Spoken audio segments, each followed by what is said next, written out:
friendship, and just being around her and having her in my life is the biggest blessing that the show's garnered me. But like, and there's been a lot of things, but I really feel. We did this not right.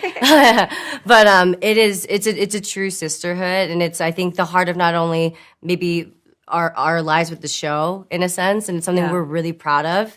Yeah. And I wouldn't, I mean, personally, I wouldn't be able to get through it without her. Same. And I think the beauty of the sisterhood is only strengthened by what we go through this season. And I do think And there has to respect. be, and the they have respect such- for each other. Mm-hmm. I think Respect it for each grows other.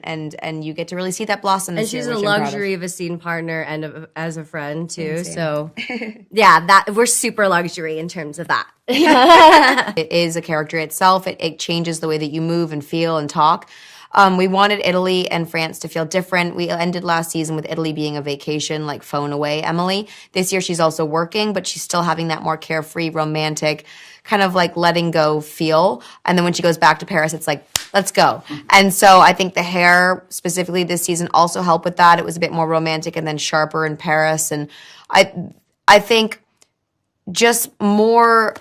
I just imagine when you talk like that, when you said what you said, I imagine just like a heel hitting the ground running. And that's how Paris felt after Rome. And then going back into Venice, it was this like whimsical Venetian world where we still have high fashion and like the strength of Paris, but there is that kind of more whimsical feel about it. And it changes how you speak and move. And for Emily, she's gained a voice through her fashion. The pressure I put on myself is I know that this is going to live forever on Netflix. You know, I can pull anything out of a hat, but like really wanting it to also like, you know, I come from the world of musical theater where people only go into song when words alone can't propel the story forward. So I think that really taking care that this is not just a spectacle, but there's kind of meaning in it, or it furthers the storyline or the work plot or anything like that more. And she won't say it, but I can say it for her. If it weren't for her determination and her resilience, they wouldn't be what they are on screen because she's responsible for choreographing. She puts together the numbers. It's on paper, but what you see on screen is because Ashley made it that way. And that is grueling after a long day's work. So she makes it what it is, and I'm grateful, but she's been an advocate of, again, I did used to have to do everything myself, and I think that for the first time I'm getting the support. If I need a choreographer like Brandon Perry or someone, you know, like, or Carly Tamarin to come in, they've really made it like, let's get Ashley the support that she needs. She's doing everything, and I'm like, how on earth? Yes, it felt, incredibly